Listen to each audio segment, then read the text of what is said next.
welcome, welcome. Wednesday, real school lunch and learn. We got some short-term rental we're going to talk about today, a little Airbnb, VRBO, stuff like that. But first, we've got Hannah Ross from CMG. Boom. Come on up, Hannah. She's our lunch sponsor today. She hooked up the lunch, so. Okay, so I brought Jersey Mike's, and they are marked. One is gluten free. The veggie one is gluten free. Then I have fruit, chips, and cookies out there. So you guys enjoy it. Yes, thank you. So I'm Hannah. There you go. Hannah Ross from CMG Home Loan, and thank you guys for having me. I did go to the other one in Fayetteville as well. So you were on there a couple months ago. I was on there, but anyway, so I've known Jennifer forever. She's the one that helped me get in here. I've known her since I moved to Raleigh in 2001, when she was just Jennifer Franklin. I know, a long time ago. But Jennifer's used me a few times when she could, and she came from HBW, so she couldn't use me as much then, but she's used me as often as she can, and I really appreciate it. She also helped me get into this office, so I really appreciate her for doing that. We got a deal closing tomorrow. And we have a deal closing tomorrow. Yes. Woo. And Hannah's been great, not so much with the buyers when they're of mine, which is another company we won't say. But Yes. So it's a girl is what was she talking about? Is a girl's coming from Virginia, relocating. Her boyfriend, fiance, whatever, is a first time home buyer, and so they're moving to Raleigh. And the sale of her purchase in Virginia is not going as smoothly as our transaction is. And on top of that, our closing attorney, builder's attorney, is closing Friday at noon. So that does not help either. But it's okay. We're still closing, and we're going to move forward with what we have. And I was talking to another realtor on the way here. It's kind of funny because she said, talk about this transaction. I said, okay. So we have one. Yeah, so we have one. You guys may know Cindy Miller. She was with EXP for a little bit as well. But we have a deal, and they're relocating from Ohio. And it's another new construction, of course, because it's all new construction right now. But it's new construction, and the appraiser sent us back the appraisal. And I didn't go over it too well because our underwriter does, right? I just kind of glanced at it and I said, okay, it came back as is at purchase price. Fine. My borrower, who is he does construction, looked at the appraisal very closely, which of course my underwriter hasn't reviewed it yet. But he noticed several things. And I'm like, okay, you're right. The appraiser did not even go out and inspect the property, but charged him $650. So the listing agent, we called the listing agent, and my buyer's agent did. And she said, did the appraiser come out here? And she said, no, she did not. So now we're like, well, where'd she get the pictures from? So we're doing a reevaluation of value now. So the listing agent is actually getting it all together for us, because she does not believe at all that she believes it's worth way more than what the appraiser appraised it for. She also put them in a flood zone, which they are not in a flood zone. So yeah, it's a hot mess, but it's okay. We do those too, you got to make the borrower happy. So those are just kind of some outside things that we a lot of times don't let the borrowers know what's going on, although he told us, but a lot of times we don't let the borrowers know exactly every nook and cranny and everything that's going on, to keep them as smooth process as possible. But anyway, so a little bit about CMG and myself. So I started in title back in 2003, and I met Cassondra back then, although I just reintroduced. We just put it together. I just put it together. Yes. Yeah, so back in 2003, I worked in title, and I did that until about 2010. And then I took off and raised our son. Came back in 2019, started doing marketing for a friend of mine with their mortgage company. And she didn't have any business, so she needed business. So I was doing marketing for her. brought in all my old people from title, and then I realized I'm making a tiny fraction of the price doing the marketing that she's making closing the loans. And I said, this isn't right. So I then got my license. So now I'm licensed since 2020. So I've been in and out since 2003. So I've seen the 2008 landslide.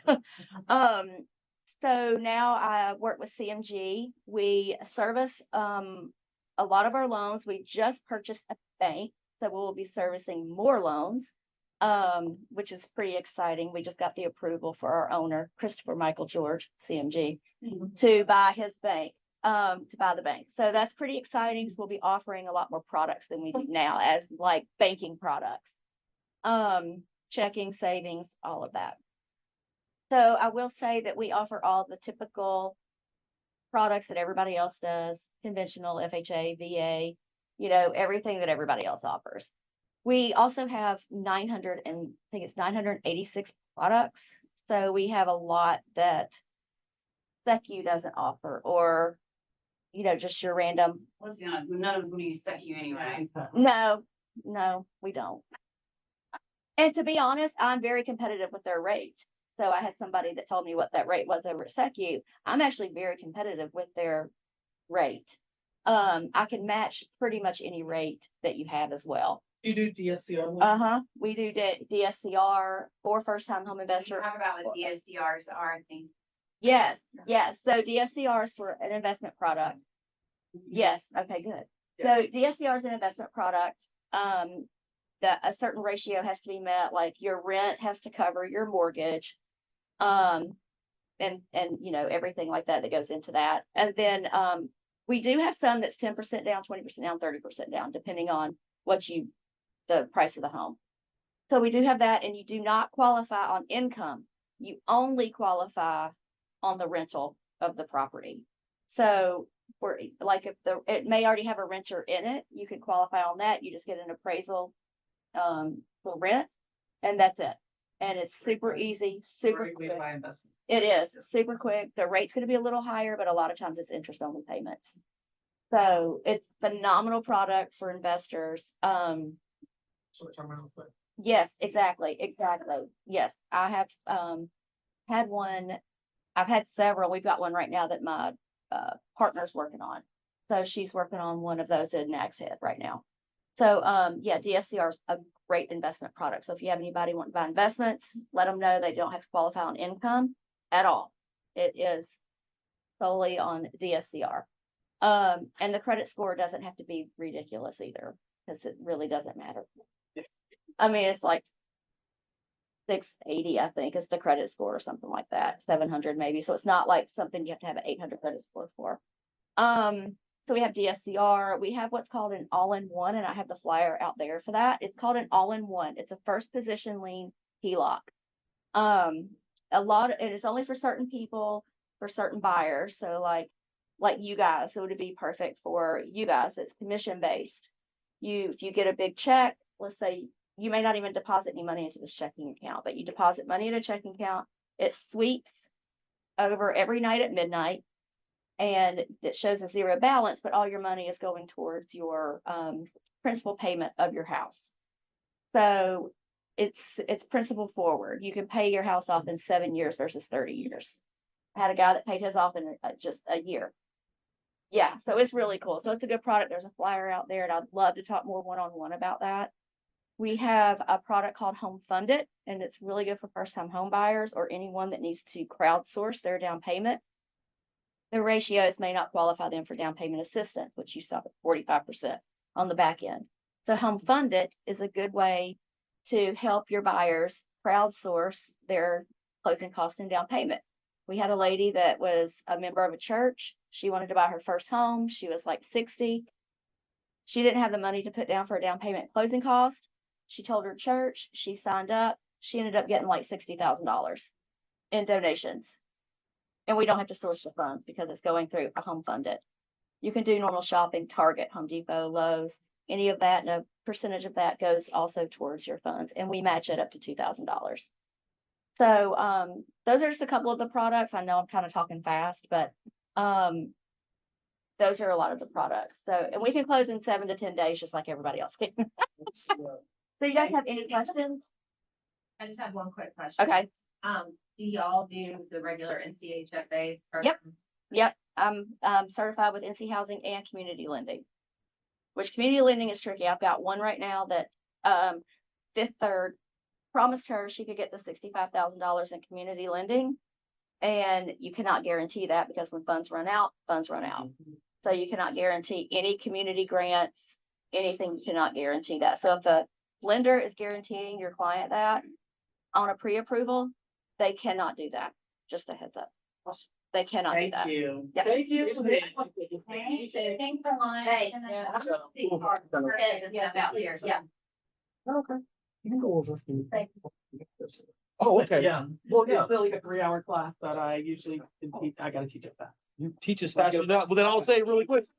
Here is Cassondra Liles. She's either gonna talk us into or out of Hopefully, it's short-term rentals. So Well, my goal is for you guys to buy short-term rentals, but to also educate you so that you can educate your buyers to buy short-term rentals. Because there's a lot of money sitting out there in real estate, and we're not teaching our clients to tap into their money resources. So I'm sorry, I'm gonna clear so I can see my Yes, slides. please. I've been a realtor since 2002. I have independent brokerage, Cassondra and the Key team.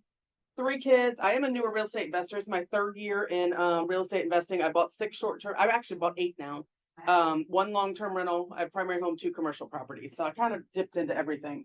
I got into short-term rentals by accident. Actually, my son went to ECU, and I had always told the kids when they went to college I was going to buy them a house for their sophomore year. But I ended up falling in love with a house. It was an old historic home at ECU, so I bought it, thinking he was going to move into it. And then I thought, I'm not letting these kids move into this beautiful old home. I was like, what am I thinking? You know, I know what I was doing in college and tearing houses apart, but I'm not, no way. So I was like, what am I going to do with this place? So I made it a short-term rental, had no idea what I was doing, made every mistake in the book. From the notes I took of the mistakes I made this presentation. And from the presentation, I ended up writing a book. So my book is in publishing. Yeah, it's called Real Life Monopoly. It's at Amazon right now, and yeah, it's good. Well, thanks. So My we goal can is buy to- right now on Amazon? You can't get it. It's at the editor. It's at the Oh, editor right now. You're gonna let us So know. I will let you know. Yeah, Okay. we're it's gonna have you back for a book signing. Like a book launch signing? I don't know what I don't have any plan for that yet. But Oh, we're already. my plan was for 100 pages. I got 190 pages, so I was very, very happy with that. Caveat is I'm not an attorney, CPA, any of the things that you need to go to for better advice.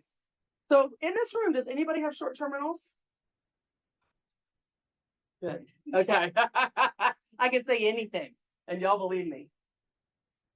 30% of homeowners own their house outright. They're sitting on piles of cash. We need to educate them to use that money to make more money.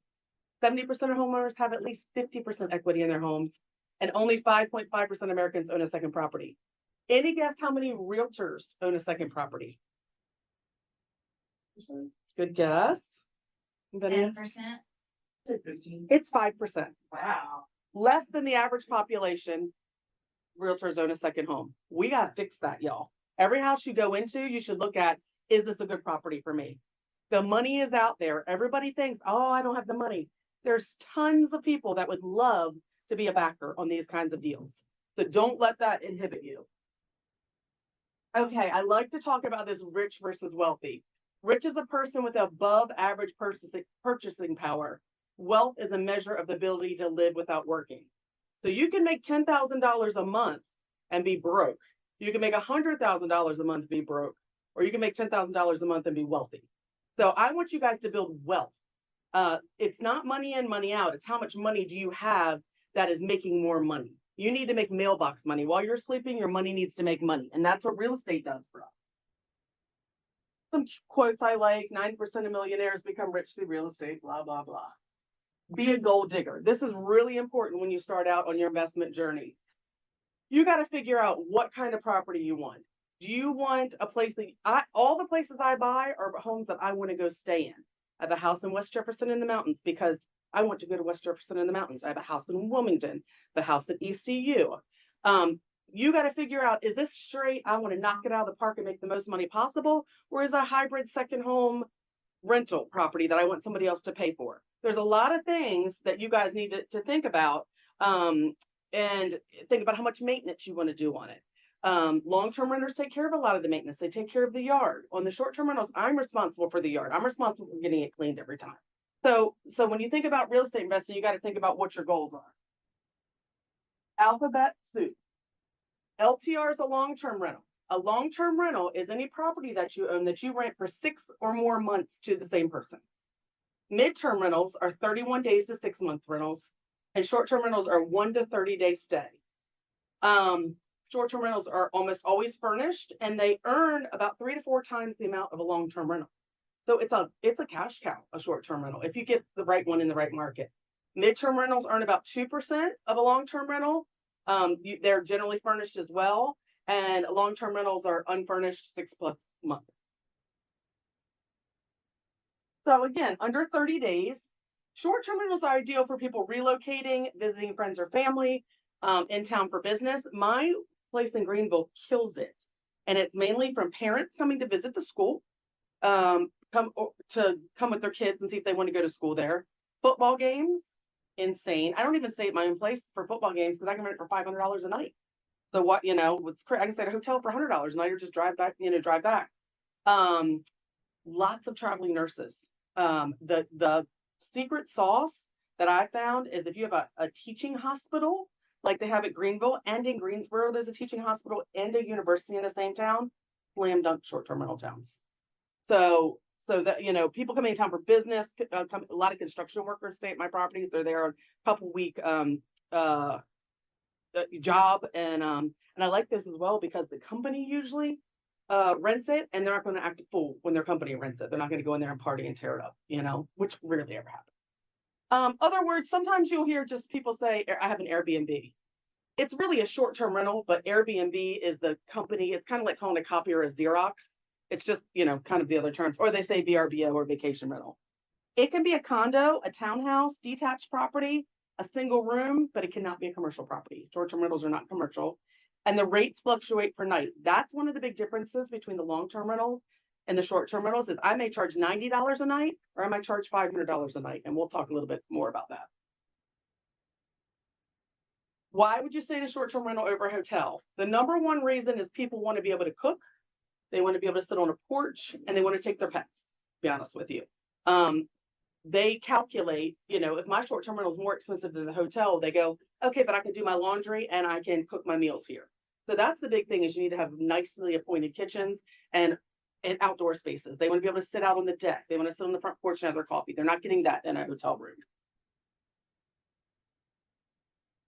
So pros of owning a short-term rental, flexibility. You can rent it as little or as much as you want. The cash flow is good. It's, 3, 4, 5 times long-term rental. There's some great tax deductions and tax breaks, and there's less wear and tear on your property. So my average rental rate across my properties is 67%. So that means that 33% of the time I have nobody in there tearing it up, scuffing the walls, getting, stuff on the carpet and so forth. So it's less wear and tear than somebody with a long-term rental staying in there. The cons, less consistency in payments. I don't know what I'm going to make every month. I have a mortgage, I've got insurance and lights and water. Some months are amazing and some months aren't. So long-term rental, you're going to get $1,200 a month or whatever your rent is. That's a much for somebody that's less risk averse.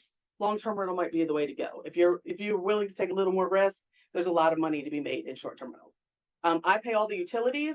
I don't know if somebody's going to wash 5 cars and put a slip and slide in the yard and run the water all day, or go grill with the door open and let all the air conditioning out. So there's some risk there.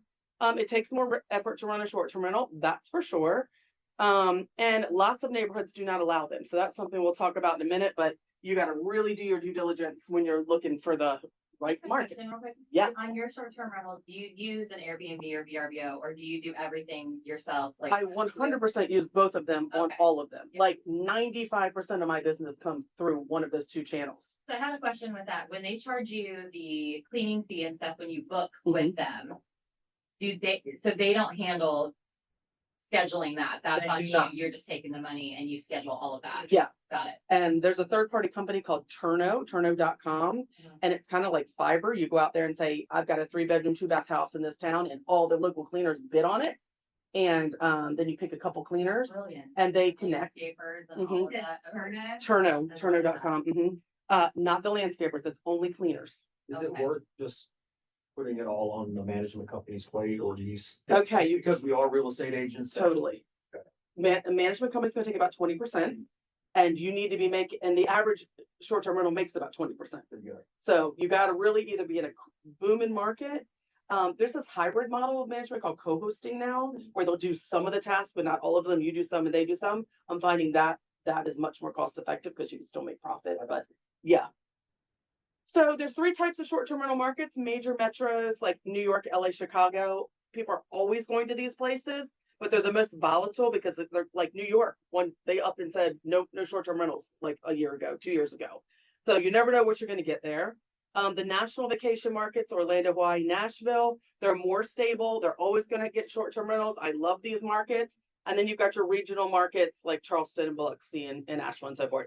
They're 100%, like Asheville is a tourism town, Charleston tourism town. They've been for decades, but lots of those regional markets are over tapped at this point.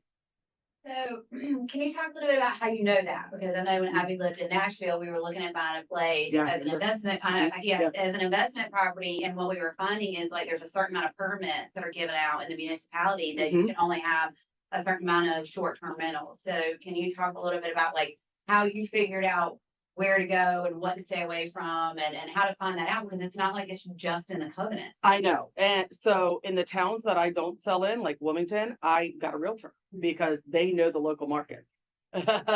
I don't do what I don't know, you know, so I'm not going to save a couple $1,000s and make a big mistake. So I am all about tapping into a local realtor. Hold on, I think I missed a slide. Oh, no, just question. Any other questions?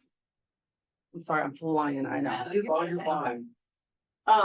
So you always want to check with the homeowner association. Most townhouses, condos, new neighborhoods are gonna have an HOA that say no short-term rentals. It just is what it is, but you have got to check with the HOA. And then after the HOA, you need to go out and look at the city town ordinances. Lots of cities have things on the books or upcoming short-term rental rules.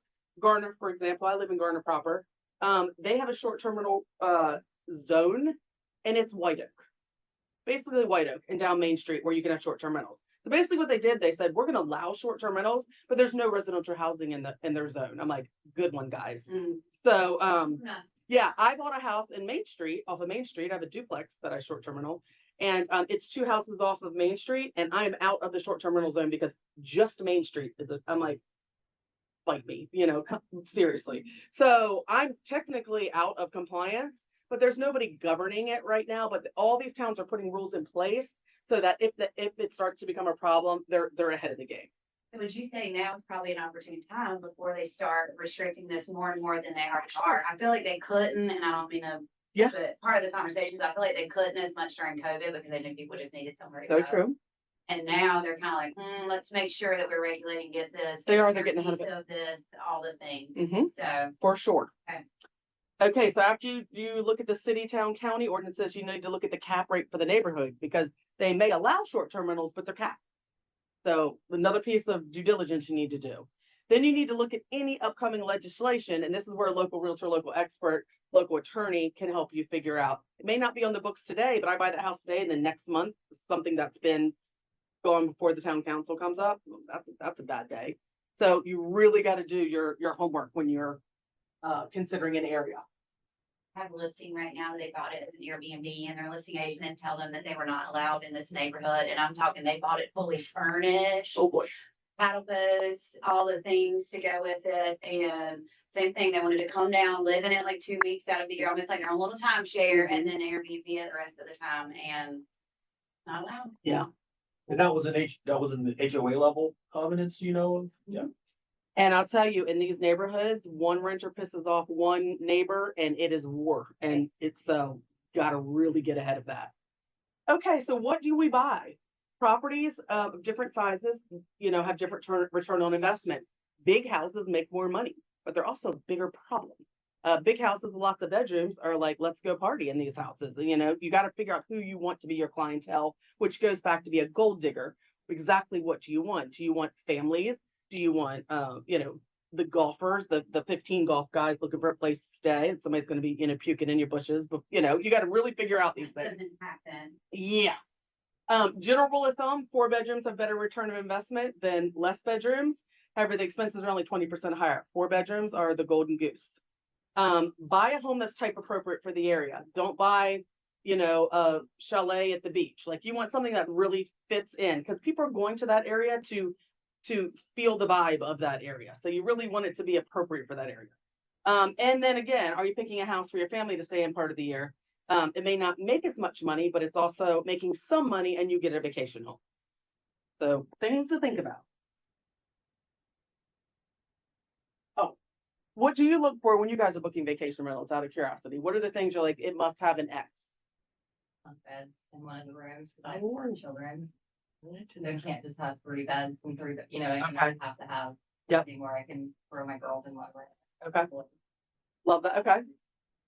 Anybody else saying Airbnbs or, you know, anything that you're like, That vibe, just like, The does vibe. it feel right? you Yeah. know? Decorated, you know, Yeah. I'm a beach person, so I want. Modern, right? Yeah. You don't want nothing on the wall, you want decoration. okay. I think parking's important too. Oh. I'm in New City and. So I've made this mistake. My house in Wilmington that I'm going to sell at the end of summer has street parking, and nothing pisses me off more when I pull up with a car full of stuff and I can't get to my own house. So I will never buy a house without a dedicated driveway again. Lesson learned the hard way. I didn't even think about it, you know? So it's a great point. Parking is so important. Can I ask you a semi-random question, but I'm interested in your thoughts because I've been looking into it. In Sanford, like Pinehurst, Mhm. Southern Pines area is not far from where I live. Mhm. But when the golfers come in, people literally go on vacation and rent their houses house. out because they can rent for called the Augusta rule. $40,000 a week. It's called what? It's the Augusta rule, and I'm going to talk about it. Yeah. Okay, you're gonna talk. I'm gonna talk about it. Here. Yeah. I know. So what people want in a short-term rental, they want amenities. They want something they don't have at home. They want to be next to the golf course, next to the pool. They want a private pool or a hot tub. Outdoor spaces, you must have a killer outdoor space. You got to have a like a fire pit or a, you know, a something that they're wowed about that they're not getting at home.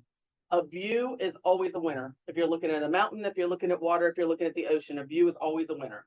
And they want to be close to the beach or lake or river. Something that they don't need, they don't have at home, like a hot tub, it needs to be a wow, not weird. Amen. You know? The inflatable hot tub at one of the. Jeez. Now it's like, The wheel, I can't. Okay. and then when you have a regular hot tub, I got out there and I was like, No. I'm not getting a kiddie pool, y'all, like. I'm Stevie on hot tubs anyway. I don't have any hot tubs. I'm like, it's like Yeah. human soup, you know? I'm like, oh, Oh. nope. We're gonna get Okay. to the part where you're selling us on this. Where do I find, okay, so I teach this to non-realtors, but where do I find these properties? Local realtors, really reach out, tap the local realtors. Facebook groups, there's a Raleigh Airbnb host club group. People are constantly posting, I'm selling my Airbnb fully furnished. Like, you can just turnkey grab some of these things all the time. And they're lots of times converting their short-term rentals to long-term rentals, and they're selling full houses of furniture. You can grab it all. Love that.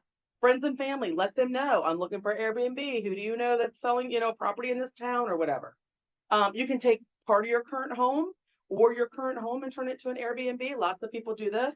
I've got a friend in Clayton. I think she's nuts, but she has a 4-bedroom house. Her kids are all gone. She lives in the bonus room and she rents out the 3 bedrooms to traveling people at Novo Nordisk. Oh, yeah. But I'm like, you got people in your kitchen and you go downstairs. She's like, it's fine. I'm like, okay. But you know, she had this big house. She loves where she lives. She didn't want to get rid of it. And it's a way to supplement the income. And also traveling nurses that are always looking for stuff like that. Always. Safe place to stay. There's a huge market for that. Yes. So when we talk about the short-term rental, the long-term rental, that midterm rental, that 31 to 60 days, in my opinion, is massively untapped. People want a short-term because it's quick money. They want a long-term because it's consistent money, but that midterm is, there's so much market for that and hardly anybody's doing it.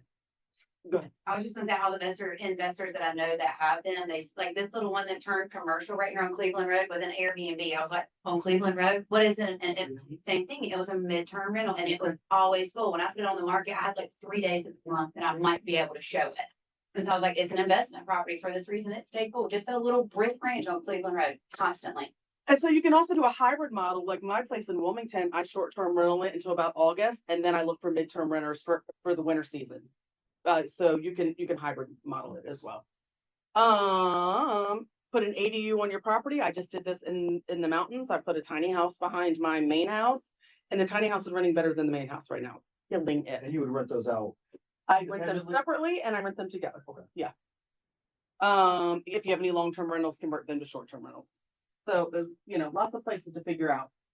Arbitrage, or I'm gonna hit on this real quickly. Arbitrage is where I rent from somebody long-term, and then I turn around and I short-term rent that place. And this is a way to get into short-term rentals and not have to pay any money. You have to upfit it. You got to put the furniture in and so forth. Long-term renters love this because they know they're going to get their money. And they also know that their property is probably going to be occupied about 50% of the time. They're getting the consistent. Consistent long-term rent money. And then that person who long-term rents it turns around and short-term rents it. This is becoming super popular. And we can talk more about How that they later. subletting, like my brain automatically goes. 100% subletting. Subletting is a short-term rental. Wholesaling. This works well for people who don't have the financial means to buy any properties. You enter into a purchase agreement for the seller for the earnest money deposit. It's usually a small amount, and the wholesaler sells. The wholesaler and the seller entered into a contract with another buyer. Way to get into investing. It's a whole subset. I'm not going to go into it because I could spend hours on each of these. The cool thing with that is legislation is trying to make it to where it's mandatory that if you were doing wholesaling, you have to have a real estate license. Which you should. Amen. Oh my God. House hacking. This is what our grandparents, our parents did. You purchase a multi-room or multi-unit property, like a duplex. You live in one side, somebody lives in the other side. You turn around, you do it every couple of years. You're just they're building your wealth in that property. This could be even a room. You're renting a room. But they're building your wealth in that property and you're building up enough equity that you can take the equity out and buy another house. And you just keep doing that, keep moving that equity along. BRRRRs, buy, rehab, rent, refinance, repeat. Basically you pay cash for a property. They're usually in the worst shape. You fix it up, you rehab it, you rent it, you refinance it, then you go on and do another one. You're just moving that money along. This is going to require probably a general contractor partner or somebody that is really savvy in doing the numbers on buying these junky properties. Okay, this is the investor rule that we were just talking about. This is a loophole for tax-free income. You can rent out your home for 14 days or less a year and not have to pay taxes on it. 14 days less. They do not have to be consecutive days.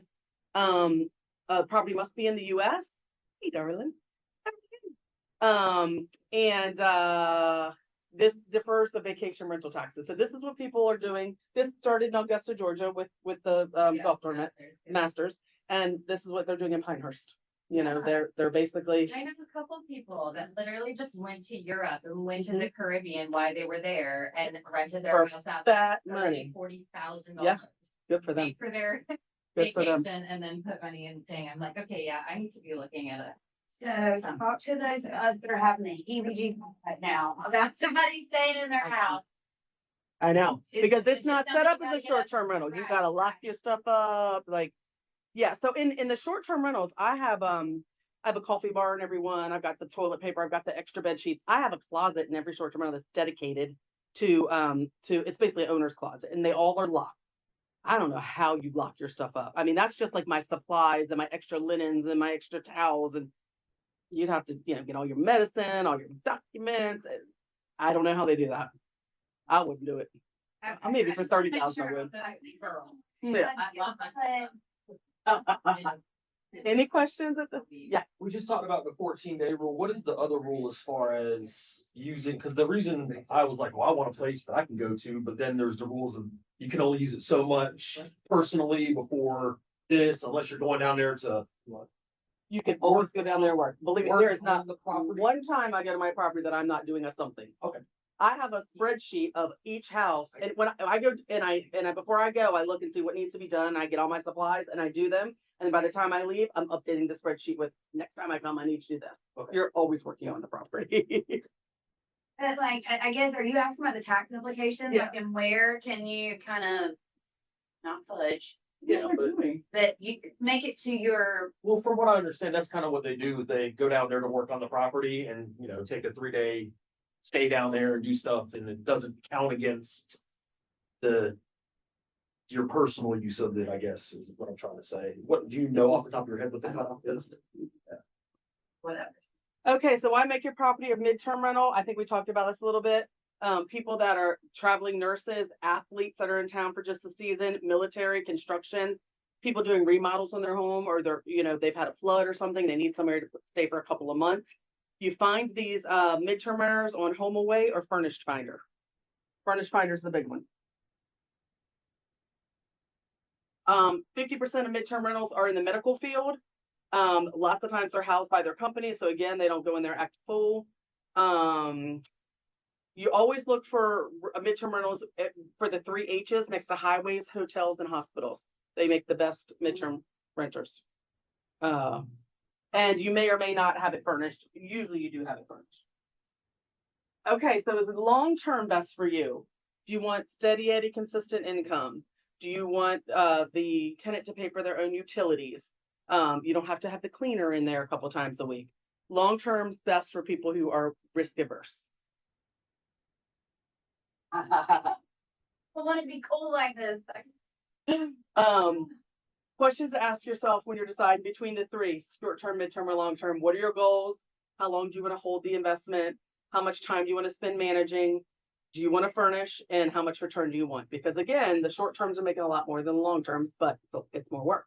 So if you were to categorize the short term, midterm, long term as far as how much time you're messing with it, I mean, like, how would you categorize how much you're messing with short? So on my 8 properties, I probably spend 5 hours a week. Your long, I mean, you do short term only? Oh, short. I have a long term, but she's been in there for years. Okay. So I'm super systematized though. So as soon as somebody books, a message goes out to them automatically. A message goes to the cleaner. Like I have it really kind of automated. That's awesome. Yeah. Yeah. Okay. So my gap, and I've thought about starting this business, is handyman work. To find a handyman that shows up and isn't a fool is a nightmare. We got one for you. We just got him as a past client. I'll get you his name. when you- Thank you. Uh-huh.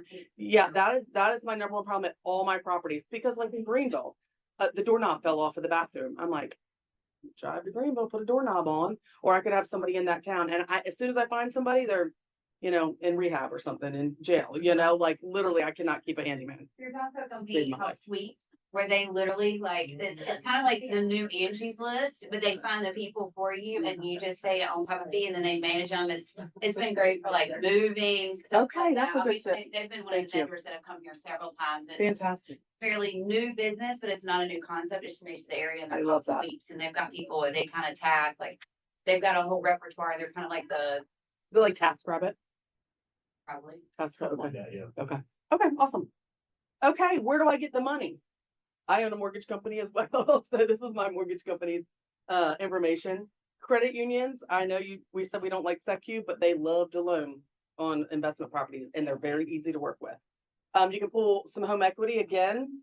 30% of homeowners own their houses outright. 50% have at least 50% equity. We need to be talking to our clients about pulling some of that equity out and making investments. This is part of those conversations we need to be having with the people who have a 2% interest rate and they got all this equity in their house, but they don't necessarily want to move. And it's our job to advise them, like, real estate is a vehicle for wealth. Wealth Why are we not having is that the number conversation? one vehicle for wealth. Exactly. We're actually doing them a disservice if we're not having that conversation. Yep. You know, these DSCR loans are fantastic. I know that she hit on them briefly. Basically, and I'll tell you what happened with my house in Wilmington. I said, I want to do a DSCR loan. He goes, how much money you have in the bank? I told him. He goes, if it's 6 months the rent. So say the rent's $2,000 a month and I had, you know, $12,000 in the bank. Thumbs up on that.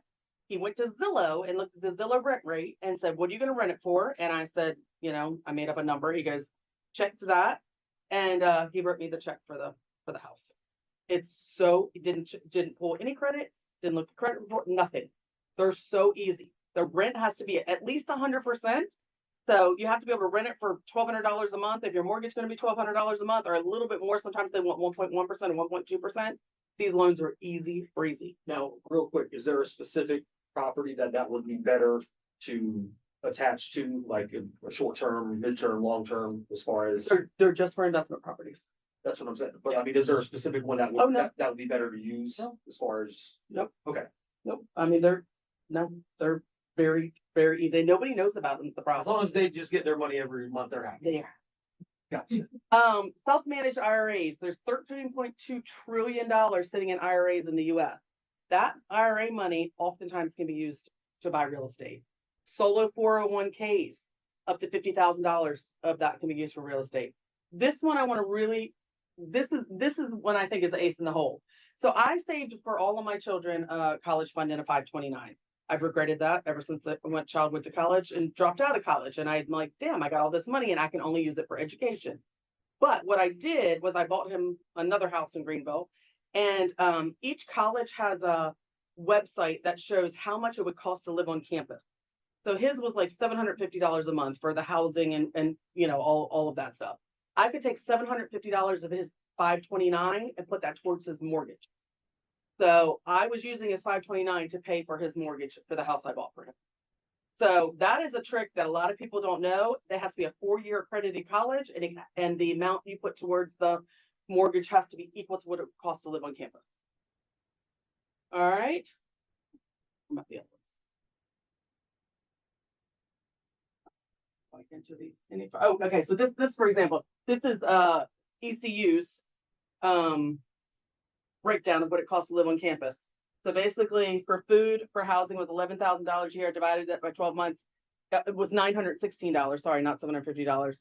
I could use towards paying his mortgage was $1,100 a month. He had a roommate who paid $500 a month. So we were making money off of that property. Beautiful. And then he dropped out of school. Yeah. Second home, this is, I think, what you were talking about a little bit, versus investment property.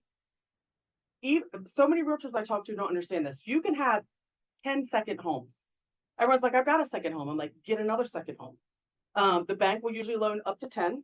Every bank's different, but you can have multiple second homes. If you hear nothing else today, hear this. Generally, they have to be 50 miles apart for the bank to lend on them. There's a 50-mile rule. But there are exceptions. If you buy a condo in a town and buy a single family in a town, sometimes the bank will waive that 50-mile rule. Be aware that there's a second home rider signed at closing that says you will not rent the property for the first year. So if you buy a second home and it's not an investment property, it's a home, you cannot rent it for the first year or you're in default on that loan. After the first year, you can rent it. Why second home versus investment? There's better rates. Usually there's better rates. 15% down versus 20% down. Those ratios sometimes change. And you only have to occupy for 2 weeks a year for it to be considered a second home. So that is something that I want all y'all to think about is a second property. Questions? Are you overwhelmed already? No, I wanna go buy a house. Listen, your new listing sounds like a great investment property for a midterm rental. Hey, I just listed one on Penny Street in Garner. I mean, you wanna go on it? Let's do it. Maybe. I mean, I'd be down, actually. Okay, how do I know if it's profitable? After it. You can do it the hard way. You can look at the potential income and the rehab costs and do the math, or you can look at the companies that do this for you. Rank Breeze, AirDNA, B&B Calc, and Mash Advisor. This is my actual property in Wilmington. I use AirDNA. I put in, I'm going to buy a 3-bedroom, 2-bath house and sleep 6 people. They told me my average night rate would be this. With only 30% occupancy, my revenue would be $25,000 for the year. So use the tools. I think AirDNA gives you 1 free analysis. So go on if there's a property you're looking at. And then that's like 30, 40 bucks a month or something. Okay. Hospitals, highways, and what was the other one? Hotels. Hotels. Yeah. How do I know what to charge per night? So the thing about short-term rentals is each night the rate could be different. So I have people ask me every week, what do you charge for your place? I go, I don't have a clue, because if there's a big concert in town and my place in Wilmington's 3 blocks from the concert, it's going to be about $500 a night. There's nothing happening in the winter. It could be $90 a night. And I don't keep up with that at all. And I have a company that does all of this rate fluctuation based on a deep research that they do that I'm never going to do. It's called Price Labs. Price Labs is the company that and they link right to Airbnb and VRBO. Beyond pricing I've used before, I like Price Labs better, but they will do all of the market research for you, and that's their whole job. And it's a beautiful, beautiful thing. And this is for mid and short or just short? Just short. Just short. Yeah. Sure. Where do I find the renters? Online travel agencies are what Airbnb and VRBO are called. I hate booking.com. I stopped linking to it. They don't take out all of the taxes and stuff that Airbnb and VRBO do. 95% of my business comes through one of those two, and probably 70-75% is Airbnb. Don't you have the opportunity though, if you're like, I have a free weekend, if I know someone, like you can kind of do it as a discount? I just 100% can. I use my like CRMs called Hospitable, and Hospitable has like a direct book link. The problem is Airbnb and VRBO also have some insurance coverage that I like. If it's somebody I know, friends, family, whatever, I will direct book with them. But if it's somebody I don't know, I'm willing to pay the fees to Airbnb and those guys for the protection. So, the one thing about VRBO is there's no partial rentals. You cannot rent a room. You cannot rent the basement. You can't do a ADU. You have to do the entire property. Airbnb will let you rent partial. Okay, so those are the two things between the two. There's not much difference. How do you have to deal with each one of these individually, or is there a? Hospitable kind of pulls Turno together, it pulls Price Labs together, it pulls, and there's other, and I'll show you the other ones, but Hospitable is the one that I like the most. And that'll shoot to kind of what's the word I'm looking, syndicate, so to speak, to all the different costs. It's great. So here we're talking about the pros and cons. The pros of direct booking, no commission fees. You're dealing directly with the customer client. So there's some advantages, but you get less bookings. Like if somebody says I'm gonna put up a website and start Airbnb, I'd say good luck. No, who's gonna find your website? You Right. have to go through Airbnb and VRBO. Unless you're just like, looking to it's book. like the Zillows of our industry, unfortunately. It's It a is. necessary evil. So questions to ask yourself about bookings: will you allow pets? I allow pets in all my properties, and probably 70% of people bring pets. One of the big reasons people stay in a house over a hotel. What's the booking max per night? I say 2 nights minimum, because I don't want to keep my cleaners in there just burning, cleaning. Can they instant book, or do you want to go and review all of their, ratings and all of that? Just there's a lot of things to think about. Will you allow parties? Some rentals are just party houses. There are places in LA, all they do is throw pool parties. What is your goal? Can they smoke on the property? I say yes outside, they smoke inside. Wait, that's probably my number one problem is people smoking in the house.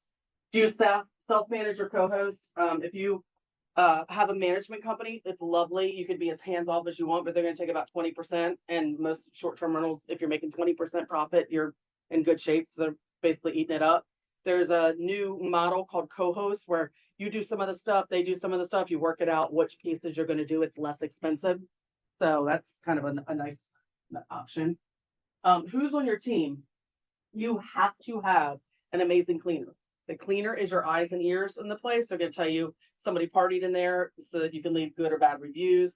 They're gonna tell you if something's broken. Your cleaner you gotta treat those cleaners like gold. Your landscaper and your handyman you must have a couple of those, because if your cleaner goes out of town, you gotta have another cleaner. Great to have and should have a plumber, electrician, HVAC, pest control on speed dial for every town where you have a short-term rental. These are your eyes and ears. These are the ones who are running the show. I have 5 of my properties aren't in towns I live in, so I have to depend on these people. Questions? Okay. STR channel managers, this is what I talked about. This is like your CRM. I use Hospitable, OwnerRez, HostAway, Logify, and Guesty are all other options. It basically pulls it pulls VRBO and Airbnb in. So if somebody books on VRBO, it blocks out those dates. So somebody can't book the same dates on Airbnb. It also links to Price Lab, so it has my price per night. You'll see 150, 150, these are all 150s, but it usually changed per night. It links to my cleaners. It's the central hub for everything. As soon as somebody books, I've got canned messages that go out. It's what keeps me in this business and not quitting on the daily. All right, setting up your short-term rentals. This is why I buy houses, because I love to decorate them. It makes me very happy. I am really big on getting Facebook Marketplace furniture. I have Italian leather couches in I probably own 15 couches. In every property, it's basically the same couch. I buy them for about $200, $250 on Facebook Marketplace. Leather couches can be wiped down. You know, I like hard surfaces. You've got to decorate your short-term rental for your cleaner, because you want fluffy, fuzzy pillows that have gum stuck them and the kids have wiped boogers on them. You know, like you want hard white surfaces. I don't have any tufted headboards. All my headboards are wood or metal, so they can be wiped down. You know, these are the things you got to think about. So we got to think about the furniture. You got to think about getting the neighbors on board. Every property I buy, I go knock on the neighbor's door. I take them a little gift and I say, I'm setting up a short-term rental over here. Sometimes they're happy, sometimes they're not. I say, any problem you have, call me. Here's my number. And they will, anything going over there, they are nosy as hell. They are going to call you. But you want them to feel like, you know, you didn't just drop this short-term rental in their neighborhood. Everybody's scared of the short-term rental because of the kids coming and partying. So get on board with the neighbors when you set up your short-term rental. Build out your Airbnb, VRBO profiles, establish rules. You got to decide, is there no smoking at all in this property, or can you smoke outside? You've got to decide, you know, how many people, what's the occupancy? How many people are you going to allow to stay per night? There are lots of rules to be made up. You should create a welcome book, focus on the details, more if it's more success. Yeah. How do I know what I need? I have made a list. If you go to str-ready.com, everything that I have purchased, and I kind of have a system now. I buy the same things for these houses. All the kitchen stuff, all the bathroom stuff, the bedroom stuff is all on this blog post that I've written. But you need everything that you need for a house. You need whisks in the kitchen. You need pots. You need pans. You need towels. I mean, everything. Think about specialized items that make the stay good. In the mountains, I have heated towel warmers, and people love these things. And it was like $50. You know, if you're buying at a ski resort, get boot dryers. At the pool, do beach chairs. Like, really make it so that they feel like, oh my gosh, I didn't have to worry about a thing for this stay. I don't buy luxury properties. I buy mid-range family homes. But if you're in a luxury property, you need to have nicer furniture. You can't get the corrugated, plywood furniture. You gotta have what your customer expects at that price point. You have to have enough seating. If I have a house that sleeps 6, I gotta have at least 6 chairs around that dining room table. I can't tell you how many Airbnbs I've stayed at that didn't have enough chairs for the amount of guests. That is so true. I just had that experience. It was a place that slept 8, and there were only 4 chairs. It's insane. So we go to sit around the dining room table and play cards, and we're pulling chairs from each room. And the living room and the outdoor seating should all accommodate how many people you have. It's just imperative. Do not decorate your short-term rental like you want to decorate your home. I see pictures all the time, and I'm like, ooh, no, that is not, you need to really think about the client experience. And you'll need an owner's closet, a locked closet where you keep your supplies. If you put the Tide Pod box at the washing machine, you will have no Tide Pods the next time. So I've got a little jar that I put 5 Tide Pods in so they can do laundry, but they will walk away. All of your paper towels will walk away. Your toilet paper will walk away. So be smart with your technology. I have smart locks on all my doors, the Schlage on codes. And I can look at any time on my phone. I can see what doors are locked, what doors are unlocked. I can lock the doors. I can let people in. I can open them. They're about $250 each. They're worth every penny, absolutely every penny. Smart thermostats. I have them on all the houses. If somebody gets really wackadoo, high or low on the heat, I get on there. I'm like, we're not doing that. And you've got a little, you can set a range. If it gets above or below that range, it'll shoot you a message. Smart TVs, I don't offer any cable, any satellite, anything. Everybody has Netflix. Everybody has Amazon Prime. I have smart TVs. They log into their own accounts. I have Wise night vision cameras on the front and back of all my properties. That's for insurance purposes. They record it all the time. You have to disclose that, but I don't care. Because I've caught people sneaking in dogs, smoking crack on my back porch one time. I mean, the cameras are in. That was definitely Greenville. Yeah, it was Greenville. It was Greenville. You can get noise sensors if you get above a certain decibel in the house, that'll send you a message. Water alarms, this is probably good for any property, not just short-term rentals, but water alarms that you set next to the water heater or under the sink, and if there's water presence, it'll let you know. Those are the main ones. Okay, Coming. no, keep going. Okay. How do you add extra value? I think a fenced yard is a must in my opinion, because people want to bring their pets. That really is a selling point. Play equipment outside, things are not going to get in the hotel again. You have to have a desk. You have to have a desk and a chair, because lots of these people are remote workers. I put an EV charging station in my property in Greenville, because when I did a search on properties with electric charging stations, there were 5. Everything we look for, because we're an all EV family. Yeah. So we have to go somewhere, or we have to stay somewhere near a Near. charger. So, that's a service that I have that other people don't have right now. Partner with a local business to get them coupons, a local coffee shop and so forth, just Is that a 10? A lot of Airbnb hosts leave like a welcome basket. I do not do that. I don't leave the cookies. I don't leave the water. I don't leave any of it. I don't think that the return, well, first of all, I'm not physically located where these properties are, but I don't think the return's worth it. I mean, they're not expecting that in my opinion. So I don't do that. 2 things you should have a strong grasp of. You should go on Airbnb and VRBO for any town you're thinking of buying in and look at what's out there. What's your competition? What are they offering? And then you need to think hard about who's likely to stay at my property. Is it families with kids? I would rather have dogs than kids any day. I do not supply a high chair. I do not supply a crib. I don't have any children stuff because I am happy to have them, but I'm not targeting them. Kids tear a house up. But if you want a property that's kid friendly, you need to have the high chair. You need to have the pack and play and all those things. Cater your value to what others aren't offering. So. Resources, find cleaners, handyman, landscapers on Turno and TaskRabbit. Digital guest books. A lot of people have the 3-ring binder. I use TouchStay, and it's a link that goes out and it says, thank you for booking. Here's everything about the town, the house, the area, everything. I spent days building those out. Remote locks. You can use the Schlage Uncode or remotelock.com for remote door locks. Get on these Facebook pages, especially if you're looking to buy in Raleigh. That Raleigh NC Airbnb one's great.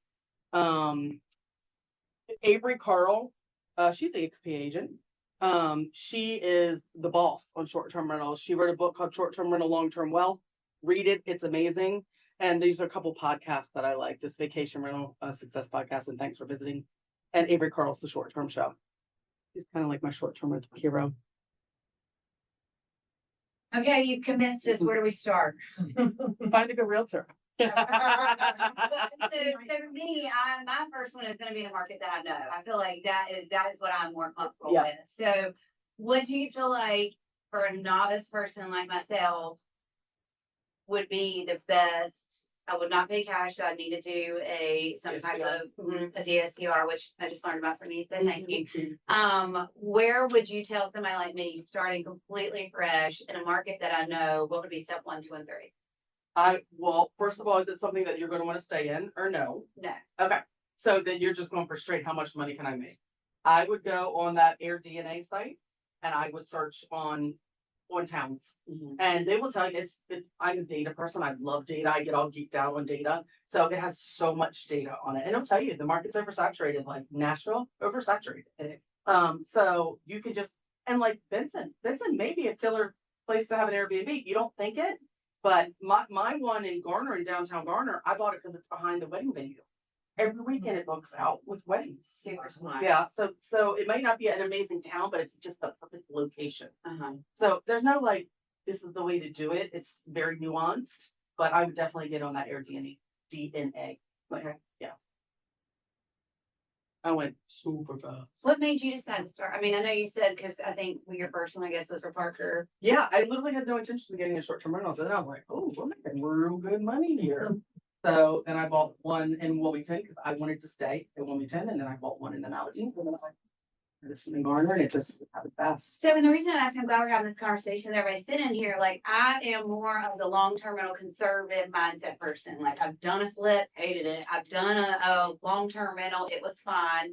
It didn't bring me joy, but for somebody like me, I would want to start where I'm comfortable, start small, because I am more on the conservative side. But I do think it's really important, just like you're saying, that we're diversifying the different types of investment properties that we have. So it's great that I have long-term ones, but I also need to have some kind of intermediate goal. Well, you can also start out as a short-term rental, and if you don't like it or if it's not producing, convert it to a long-term or sell it. You know, or sell it. 1031. I 1031 exchanged Parker's house at Greenville when he left Greenville and just bought a long-term rental in Garner. Like, We've got me maybe wanting to do one now. We'll see between mid and short. But the one I was looking at, and this may be an idea for you too, I am looking at land for short-term rentals for RVs because we RV. oh, absolutely. And so there's a whole new movement of RVers too. And so we are looking at unrestricted lots that you can pick up in random places for $50,000, $75,000. That these people that are traveling the country, they don't care. They just need a spot to park, they need a spot with power, and they need a spot with water, and that's it. So you just put in the infrastructure, and then you have none of the maintenance part, and just a little bit of that. Just an idea. FYI. Yeah. I got told about it because we like to go to our farm where there's nothing, and there's a farm RV network where people just go from farms to farms to farms, and they stay for a week in their RV.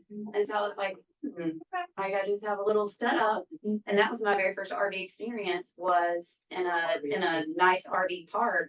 But we paid like $110 to stay in this space. And then of course we went to all the open houses, and I was like, wait a minute, these lots are for sale. And it was, they're I didn't know about three, yeah. Smith Mountain Lake, they're $300,000-$400,000 for these 1/10 of an acre. But the reason it makes sense is because they're Airbnb them essentially to people like us that are paying $150 a night just to park there. Yeah. So just another, I'm not, again, the conservative side of me, I was like, I can buy a piece of land and you can put your RV on. Yeah. But it's not quite as lucrative as what No, you're doing, probably not, obviously. yeah. But just outside of the box, different ways to be thinking about investment strategies. You've really got my brain and my notepad going. Okay. Good. So on the midterm. Yep. Okay, so you would focus more on traveling nurses on a midterm? Construction crews coming in to do like a bridge on a highway, you know, like Yeah. Where do you find these people? Yeah, how? furnishedfinder.com. Who? Furnished, finder.com is the granddaddy of these midterm rental websites. Finders. I think it's like So $99 a year. how close, like, to a hospital do you need to be? So the reason I'm thinking this is because there is a property that I'm thinking that would be great for traveling nurses, and it's a teaching hospital in Yeah, but- Fayetteville. But, so I live in a really, really nice community in North Fayetteville, but Cape Fear is 25 minutes from me. It's on the other side of Fayetteville. So are they willing to drive to be in a nicer area? Or You gotta be closer enough to the hospital. even though it's ghetto? They're gonna stay in the ghetto over. Well, it's gotta be like, you gotta find a good spot, I'd say within 5 miles. Okay. I don't have any real stats on that. That just came out of my brain, but Yeah. they wanna be close to the hospital, you know? Anything else? You're amazing. Yeah, that was all. You know. Like, you went to your book and you Haha. book signing, and we're gonna throw you. Yeah, Like, We've already mentally planned it. like, Like, it's done.